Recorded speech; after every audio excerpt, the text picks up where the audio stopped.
오늘 시간 우리에게 주시는 하나님 말씀 골로새서 3장 1절에서 4절까지 말씀이 되겠습니다. 골로새서 3장 1절에서 4절 말씀. 그러므로 너희가 그리스도와 함께 다시 살리심을 받았으면 위의 것을 찾으라. 거기는 그리스도께서 하나님 우편에 앉아 계시느니라. 위의 것을 생각하고 땅의 것을 생각하지 말라. 이는 너희가 죽었고 너희 생명이 그리스도와 함께 하나님 안에 감추어졌음이라. 우리 생명이신 그리스도께서 나타나실 그때에 너희도 그와 함께 영광 중에 나타나리라. 아멘. 기도드리겠습니다. 은혜로우신 아버지 하나님, 오늘도 거룩한 주님의 날 저희들이 주님 앞에 예배를 드리게 됨을 진실로 감사함을 드립니다.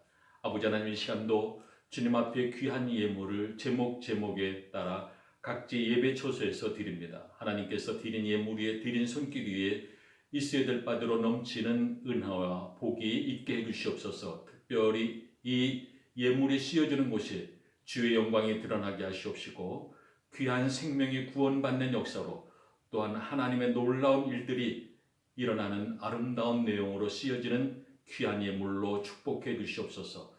또한 선교의 지경이 넓혀지는 은혜가 있게 하옵소서. 이 시간도 부족한 종을 세워주셨사온데 하나님 모든 것을 감추어 주시옵시고, 오직 하나님의 말씀에 붙들림 바 되어서 성령의 강권하심으로 인하여 오직 말씀만을 증거해내는 은혜의 시간 되도록 성령께서 강권적으로 인도해 주시옵소서. 사탄 마귀 일절 틈타지 못하도록 오직 말씀만을 붙들고 나가는 귀한 시간 되도록 붙잡아 주시고 역사해 주시옵소서. 믿사옵고 예수님의 이름으로 기도드리옵나이다. 아멘. 오늘 이 본문 말씀을 통해서 나의 생명이 감추었음이니라, 이런 제목으로 이 시간 우리에게 주시고자 하는 주의 말씀의 은혜를 함께 나누기로 원합니다. 우리가 일생을 살아가면서 자신에게 던질 수 있는 여러 가지 질문 가운데에 특별히 신앙인으로서 던져볼 수 있는 질문이 있습니다. 어떤 면에서는 가장 우선적인 질문의 내용이라고 볼 수가 있습니다. 그 내용은 내 생명이 누구의 것이냐라고 하는 것입니다. 그리고 내가 어디서부터 출발했고 또 누구에게 속한 것인가. 여러분, 이것이 우리 인생에서 던질 수 있는 가장 무게 있는 그리고 가장 의미 있는 질문이라고 생각할 수 있습니다. 자, 우리가 이런 질문에 대해서 무엇라고 답할 수가 있는가? 때때로 사람들은 재산 때문에, 돈 때문에 사랑했던 가족들과 원수지간이 되고, 그 돈 몇 푼 때문에 사람들을 죽이고 죽는 일들이 오늘 또 끊이지 아니하고 일어나고 있는 시대에 오늘 우리가 살아가고 있습니다. 그 변변치 않은 명예와 지위 때문에, 재물 때문에 오늘도 목을 매는 인생들이 얼마나 많은지 모릅니다. 여러분, 오늘 우리의 생명, 그 정체성은 무엇으로 평가되어야 되겠습니까? 그것은 누구의 것이냐, 내가 어디에 속한 자인가, 여러분, 그 질문에서부터 시작된다라고 하는 얘기입니다. 자, 그런 관점에서 오늘 본문 말씀에 그리스도인의 생명 정체를 본질적으로 설명해 주는 아주 원초적인 그런 평가 기준이 나옵니다. 실로 오묘하고 실제적인 말씀이요, 누구도 여기에서 한순간도 벗어날 수 없는 바로 생명 문제에 대한 말씀을 우리에게 해 주시고 있습니다. 자, 그리스도인이란 무엇을 말하는가? 거기에 대한 몇 가지로 생각해 볼 수 있습니다. 첫째로, 그리스도인이란 바로 죽었다는 것을 의미합니다. 내일 죽는 것이 아니라, 이 다음에 죽는 것이 아니라 벌써 이미 죽었다는 데서부터 시작이 된다라는 이야기입니다. 여러분, 오늘 우리는 이런저런 일로 얼마나 근심 걱정이 많습니까? 여러 가지 복잡한 인생의 다반사의 문제들로 인해서 얼마나 씨름하고 있으며 또 얼마나 고민 가운데 있습니까? 자, 어떤 면에서는 그런 문제들이 이제 얼마 시간이 지나고 나서 보면 아무런 문제도 아닌, 그렇게 생각할 만한 가치도 없는 문제들이었음을 비로소 알게 되더라는 얘기입니다. 그럼에도 불구하고 그 문제가 항상 인생의 크나큰 문제인 것처럼 먹구름같이 느껴질 때가 얼마나 많습니까? 한마디로 사소한 문제들로 인해서 얼마나 우리가 여러 면에서 낭비되는 삶을 살고 있느냐라는 얘기입니다. 여러분, 도대체 왜 우리가 이래야 합니까? 그것은 오직 한 가지 이유가 있습니다. 아직 죽지 못해서 그러는 것입니다. 여러분, 우리 그리스도인은 철저히 죽어야 합니다. 아직도 덜 죽었기 때문에 문제도 아닌 것이 문제로 보이고 생각할 만한 가치도 없는 것에 대한 마음을 뺏기고 거기에 목숨을 거는 일들이 있다라는 얘기입니다. 이미 죽었더라면 그것은 문제도 아닌 아무것도 아닌 것이 되고 많은 것인데 거기에 올인하고 있는 우리의 모습들을 보게 됩니다. 아직도 과거를 잊지 못하여서 괴로워하며 잠 못 이루는 인생들이 얼마나 많습니까? 아직도 과거적인 일들을 과감하게 끊어내지 못함으로 인해서 마음 한구석에 둠으로 인해서 과거의 노예적인 삶의 불행의 씨앗들이 되는 경우가 얼마나 많느냐는 얘기입니다. 과거에 어떠했느니, 지난날에 내가 어떠했느니, 여러분 지금에 와서 그것이 무슨 소용이십니까? 사실 어떤 면에서는 어제 일도 다 지나간 이야기입니다. 여러분, 과거를 얼마나 깨끗이 묻어버리느냐, 깨끗이 십자가에 못 박아 버리느냐, 깨끗이 끊어내고 나서야 비로소 우리가 소망하는 대로 앞으로 나아갈 수 있는 추진력이 생기게 되고 만다라는 얘기입니다. 여러분, 잊지 말 것입니다. 여러분, 그런 점에서 우리 그리스도인은 철저하게 회개를 해야 합니다. 여러분, 회개란 눈물을 흘리고 후회하고 반성하는 것이 아닙니다. 과거에 대한 미련적인 것들, 우둔했던 일들을 깨끗하게 끊어내고 잊어버려야 됩니다. 과거를 완전히 십자가에 묻어버리고 과거를 떠나고 과거와 관련된 것을 끊고 나서야 이제 내가 비로소 주 예수를 바로 믿을 수 있는 자리에 이르게 된다라는 얘기입니다. 다시 말씀드리면 실패와 절망과 좌절이 아닙니다. 율법 앞에서 우리는 완전히 죽었습니다. 좀 더 나아가서는 은혜 앞에서 우리는 죽었습니다. 큰 은혜 가운데 나라고 하는 이 존재는 작아지고 그리고 마지막에는 없어지고 맙니다. 여러분, 이런 자리에까지 이룰 수 있을 때에 비로소 그리스도인의 삶이 시작이 되는 것입니다. 여러분, 너무 크고 너무 놀라운 하나님의 은혜에 대한 내가 감격하는 순간, 나같이 보잘것없는 자를 이렇게 높여주시는 하나님의 그 무궁무진한 은혜의 앞에서 내 모든 것, 내 중심적이었던 것, 내 교만, 내 소속적인 욕망과 고립은 다 사라지고 말게 되는 것입니다. 봄날의 눈 녹듯이 다 녹아 없어지고 만다라는 얘기입니다. 그래야 진정한 그리스도인의 삶이 시작이 되는 것입니다. 여러분, 이것은 불교에서 말하는 해탈을 말하는 게 아닙니다. 어떤 자기를 비하하는 그런 것도 더더욱 아닙니다. 오직 은혜 안에서 내가 사라지는 그 과정을 겪는 것입니다. 이것은 부정을 위한 부정이 아닙니다. 은혜에 대한 긍정 앞에 자기를 부정하는 그런 자연적인 현상을 말하고 있는 것입니다. 큰 은혜의 틀에서 볼 때에 나라고 하는 이 존재는 작아지고 그리고 없어지게 된다는 얘기입니다. 이런 이하의 내용이 있습니다. 어느 날 홍수가 나서 물이 많이 불어났습니다. 그런데 수영할 줄 모르는 한 사람이 물에 빠져서 허우적거리는 가운데에 살려달라고 아우성을 칩니다. 마침 인근에 있던 구조대원들이 바로 출동을 해서 이 사람을 구조하고자 물속에 들어갔습니다. 자, 그런데 물에 빠진 사람을 바로 건져내지 않냐고 그 앞에서 멈칫멈칫 기다리고 있는 것입니다. 그 순간 물에 빠진 사람은 죽겠다고 아우성을 칩니다. 자, 그러다가 이제 어느 정도 시간이 지나자 물에 빠진 사람이 기진맥진해지는 가운데에 더 이상 어떻게 버텨볼 만한 힘도 없어 보이는 가운데에 바로 그 순간에 구조대원들이 손을 써서 그 사람을 건져냅니다.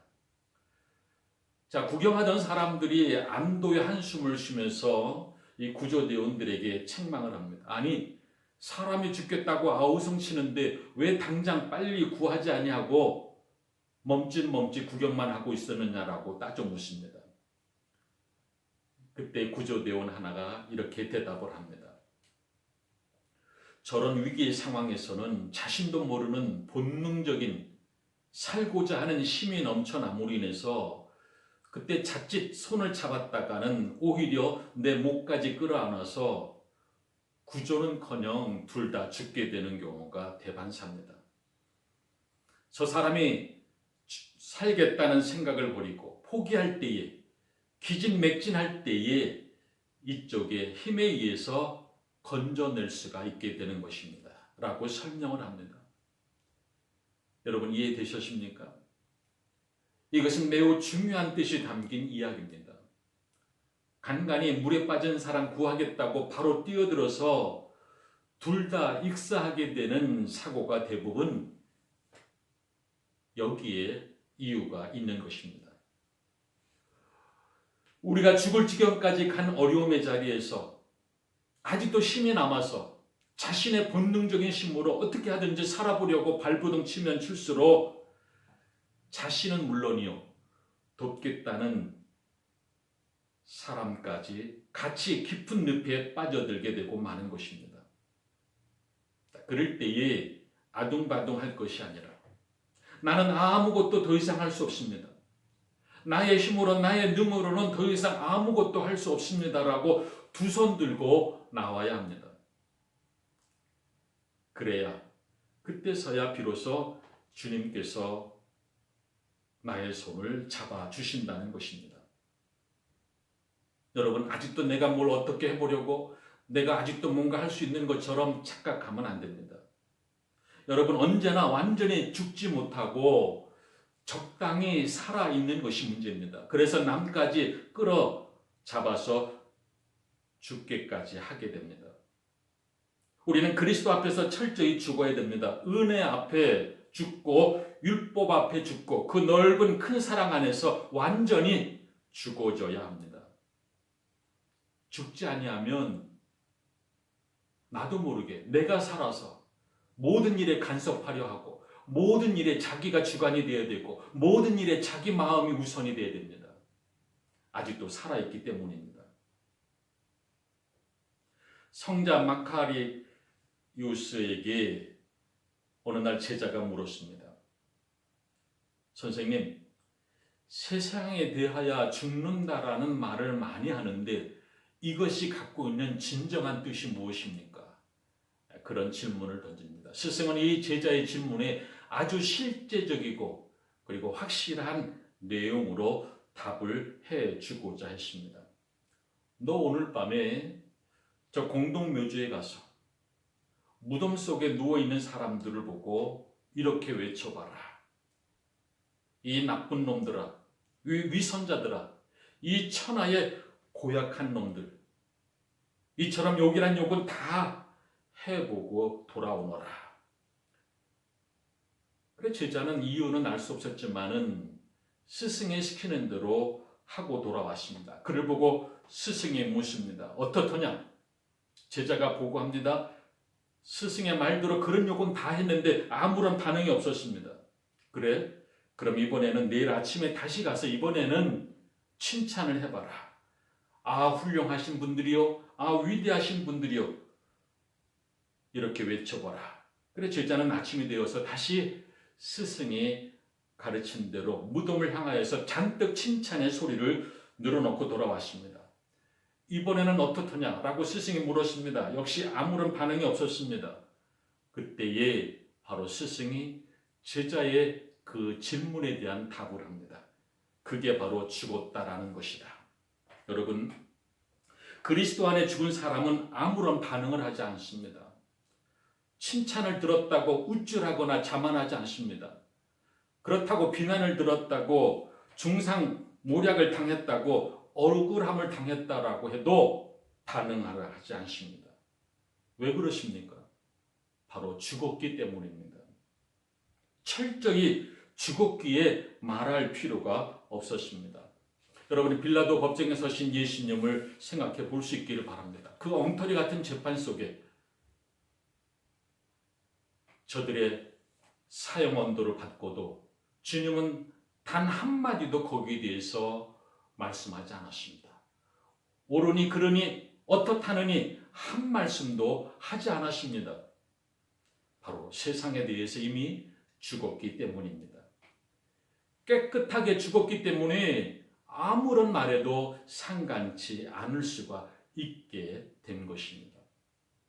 갈라디아서 2장 19절에 내가 율법으로 말미암아 율법을 향하여 죽었나니 이는 하나님을 향하여 살려 함이니라. 내가 그리스도와 함께 십자가에 못 박혔나니 그런즉 이제는 내가 산 것이 아니요 오직 내 안에 그리스도께서 사신 것이라 라고 말씀합니다. 또한 5장 24절에서는 그리스도 예수의 사람들은 육체와 함께 그 정과 욕심을 십자가에 못 박았느니라고 말씀합니다. 여러분, 십자가를 쳐다볼 수 있기를 바랍니다. 이미 그 옛날 그 골고다 입구에서 내 정과 욕심을 다 십자가에 못 박아 버렸습니다. 이런 사람이 그리스도인입니다. 자, 그리고 두 번째는 다시 살아나셨습니다. 자, 그리스도와 함께 다시 살리심을 받았습니다. 율법 앞에 죽고 다시 은혜로 살아나십니다. 그리스도의 은혜로 다시 살아나십니다. 원초적 생명입니다. 나의 나됨의 의미, 나만의 나된 목적, 그 모든 것이 전부가 그리스도께 초점이 맞추어져 있는 것입니다. 이제는 내가 나를 위해 사는 것이 아닙니다. 나를 위하여 죽으신 그분을 위해서 사는 것입니다. 여러분, 오늘도 믿는다라고 하면서 그 삶의 내용의 목적이 자신의 안일함과 자신의 미래의 어떤 출세, 미래의 어떤 그런 소망에 초점이 맞춰져 있다면 아직도 그 사람은 진정한 그리스도인 아닙니다. 오직 우리의 목적은 주님께만이 가 있어야 합니다. 고린도전서 5장 15절에 저가 모든 사람을 대신하여 죽으심은 산자들로 하여금 다시금 저희 자신을 위하여 살지 않고 오직 너희를 대신하여 죽었다가 다시 사신 자를 위하여 살게 하려 함이니라. 자, 나를 위해서 죽으신 바로 그분을 위해서 사는 것이 내 생애의 목적인 것입니다. 오늘 저와 여러분의 삶의 목적이 여기에 있기를 바랍니다. 빌립보서 3장 12절에서도 이렇게 말씀합니다. 오직 내가 그리스도께 잡힌 바 된 그것을 잡으려고 쫓아가노라. 잡힌 바 된 그것을 잡으려고 쫓아가노라. 여러분, 이것이 우리의 이상입니다. 이것이 우리의 기쁨이요 그리스도의 영광입니다. 우리의 연장도 그리스도요. 우리의 삶의 목적도 그리스도요. 그런 거로 죽는 것도 유익하다라고 말씀하고 있습니다. 이것이 그리스도인이 갖고 있는 진정한 참 모습이라고 말할 수 있습니다. 여러분, 그리스도가 생의 목적이요, 생의 의미요, 생의 기쁨이 될 수 있어야 합니다. 생의 영광이요, 생명 그 자체여야 합니다. 사는 것 자체가 그리스도의 목적을 두어야 합니다. 여러분, 돌아온 탕자의 모습을 보십시오. 그는 자신의 부끄러움, 각오를 잊었습니다. 출발은 자기의 목적의 삶에 초점을 맞췄습니다마는 그러나 이제 모든 것을 깨닫고 아버지 집을 향해 돌아오는 가정 중에 그는 마땅히 지난날의 자기의 부끄러움의 모습을 잊어야 합니다.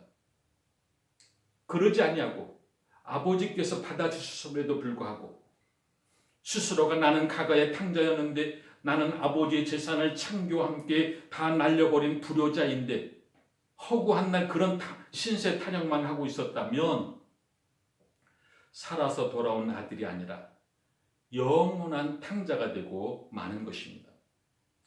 그가 유일하게 잘할 수 있었고 또 잘했던 것 하나, 바로 자신의 부끄러운 과거를 깨끗하게 뒤로 하고 이제는 집 나간 탕자가 아니라 돌아온 아들로 오직 은혜로 과거를 벗어버렸다라고 하는 점입니다. 이제 은혜의 옷을 입었는데 여러분 무슨 할 말이 더 있겠습니까? 여러분 할 말이 없는 것입니다. 어떤 일을 당하였는지 무슨 일들을 만났는지 오직 돌아온 그의 감격과 그런 탕자를 그대로 받아준 그 아버지의 사랑만으로 이제는 살아가게 되는 것입니다. 그래서 다시금 거듭나고 태어나는 것입니다. 다시금 살아난 그 모습, 그 감격으로 살아가게 되는 것입니다. 자, 그리고 세 번째가 오늘 중요하게 말씀하고 있는 이 감추어져 있다라는 것입니다. 여러분 무엇이 감추어져 있다는 것입니까? 내 생명이 그리스도 안에 감추어져 있습니다. 여러분 감추어져 있다는 이 말이 갖는 의미는 현재 완료형이라고 하는 의미의 뜻이 담겨 있습니다. 그리스도인은 현재 완료형의 생명으로 살아가는 것입니다. 매우 중요한 뜻이 함축되어 있습니다. 어떤 생물학자가 세미나에서 강연을 하는데 조그마한 씨앗을 하나 들고서 이렇게 설명을 합니다. 이 씨앗 하나가 참으로 신비로운 것입니다. 생명은 신비 그것입니다 라고 설명합니다. 이것은 얼마든지 그 성분을 분석할 수 있습니다. 질소, 수소, 탄소로 합성된 것입니다. 우리도 이 성분으로 씨앗을 만들 수 있습니다. 그런데 제가 만든 것은 땅에 심으면 오래가지 않아 죽습니다. 싹을 틔우지 못하고 그대로 썩어버리고 맙니다. 그러나 여기 제 손에 있는 이 조그마한 씨앗은 땅에 심으면 다시 싹이 납니다. 그리고 똑같은 많은 열매를 맺습니다. 이 씨앗 하나는 현재 완료형인 것입니다. 여러분 맞습니다. 현재 완료형, 그러한 생명의 신비가 우리에게 있다라는 것입니다. 여러분 이 점을 잊지 말아야 됩니다. 그리스도인은 이 오묘한 신비 속에 살아갑니다. 이것은 본질적인 것입니다. 벌써 그리스도와 함께 있습니다. 거기 이미 가 있게 되는 것입니다. 자, 그런데 신비롭게 감추어져 있습니다. 이제 주님 오실 때에 나타나는 것입니다. 그 나타날 때의 모습을 여러분 생각해 볼 수 있기를 바랍니다. 이미 감추어져 있는, 이미 가 있는 생명을 생각해 봅시다. 구속함을 받은 것입니다. 오직 사랑과 은혜만이 있을 뿐입니다. 그리고 그 큰 사랑에 시간 감격하고 있습니다. 그뿐 아니라 우리의 생을 돌아볼 때에 지난날의 나의 삶의 자리에 혹 어느 지경에서 왜 그토록 내가 고독해 했던가? 왜 그토록 내가 삶에서 힘들어했던가? 이제 돌아보니 그것조차도 은혜가 되어지는 것입니다. 내가 그때에 왜 실패했어야 됐는가? 왜 넘어질 수밖에 없었는가? 지금 돌이켜보니 그것도 은혜입니다. 내가 비참해지고 고통을 느끼고 있을 때에 나를 버린 줄 알았는데 아닙니다. 버림받은 것이 아니라 그분이 나와 함께 하셨습니다. 은혜였던 것입니다. 내가 병들어 고통당하고 있을 때에, 슬퍼하고 있을 때에 이제 와서 돌이켜보니 그것도 은혜였다라는 얘기입니다. 그때 모든 삶의 문제에 대한 해답을 얻을 수가 없었습니다. 왜 내가 사랑했던 이들이 먼저 세상을 떠나가는 것을 보는가? 왜 우리의 삶의 자리에서 이렇게 모순적인 일들이 많았는가? 때때로 답답하고 괴로움 속에 감추어졌던 이 고난의 가정들이 신비로운 세계에서 해고할 때에 그 차원에서 볼 때에 그 가정에 돌아와서 볼 때에 이제야 비로소 모든 것들이 은혜임을 알게 되어집니다. 이 신비로운 생명의 그 순간을 놓고 여기서부터 생각을 합니다. 오늘 이 생명, 이 감추어진 생명을 아는 사람은 오늘 이 땅에 살면서도 어떤 경우든지 낙심하는 법이 없습니다. 여러분, 스데반은 그 돌에 맞아 죽는 엄청난 고통과 순교를 하면서까지 눈썹 하나 까딱하지 않았습니다. 왜 그렇습니까? 바로 이 생명의 신비를 알았기 때문입니다. 그래서 그 얼굴이 천사의 얼굴과 같았습니다. 여러분, 생명 위주로 살아갈 것입니다. 영원한 생명 지향적인 삶을 살아갈 것입니다. 좀 살면 뭘 하고 좀 못 살면 어떻습니까? 여러분, 세상이 나를 어떻게 평가한들 그것이 그렇게 중요한 것입니까? 다 잊어버리고 오직 생명 지향적인 직선적인 그런 생을 살아갈 것입니다.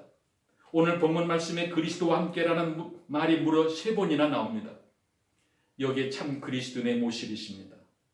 그리스도와 함께 오늘을 삽니다.